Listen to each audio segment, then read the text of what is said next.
यह भारत का वो कुंड है जहां भगवान परशुराम ने अपनी मां की हत्या करने के बाद अपने हाथ से चिपकी हुई कुल्हाड़ी से मुक्ति पाई थी।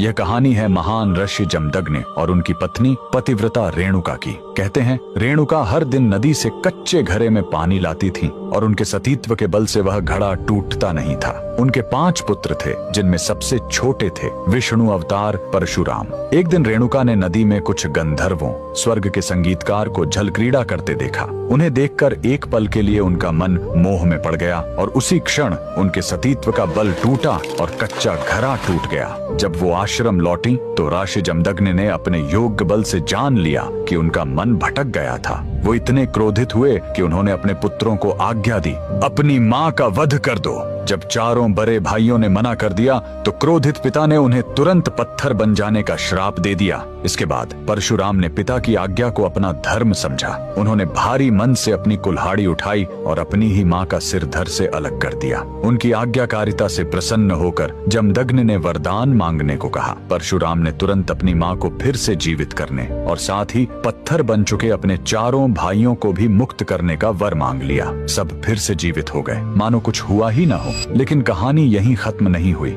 मातृ हत्या का पाप उस कुल्हाड़ी पर एक दाग की तरह चिपक गया और वो उनके हाथ से अलग ही नहीं हो रही थी। उस पाप से मुक्ति पाने के लिए वह दर दर भटकते रहे, लेकिन कोई भी तीर्थ उस कुल्हाड़ी को छुड़ा नहीं सका। अंत में वह पहुंचे पूर्वी हिमालय की लोहित नदी के किनारे और जैसे ही उन्होंने इस कुंड के जल को छुआ, चमत्कार हुआ। कुल्हाड़ी अपने आप उनके हाथ से छूट गई। यही पवित्र स्थान आज अरुणाचल प्रदेश में परशुराम कुंड के नाम से जाना जाता है। आज भी हर साल मकर संक्रांति पर हजारों श्रद्धालु यहाँ इस विश्वास के साथ डुबकी लगाने आते हैं कि यह कुंड उनके सारे पापों को धो डालता है, ठीक वैसे ही जैसे इसने स्वयं भगवान परशुराम को पाप मुक्त किया था। भगवान परशुराम को दिल से मानने वाले सभी भक्त कमेंट्स में जय परशुराम जरूर लिखें।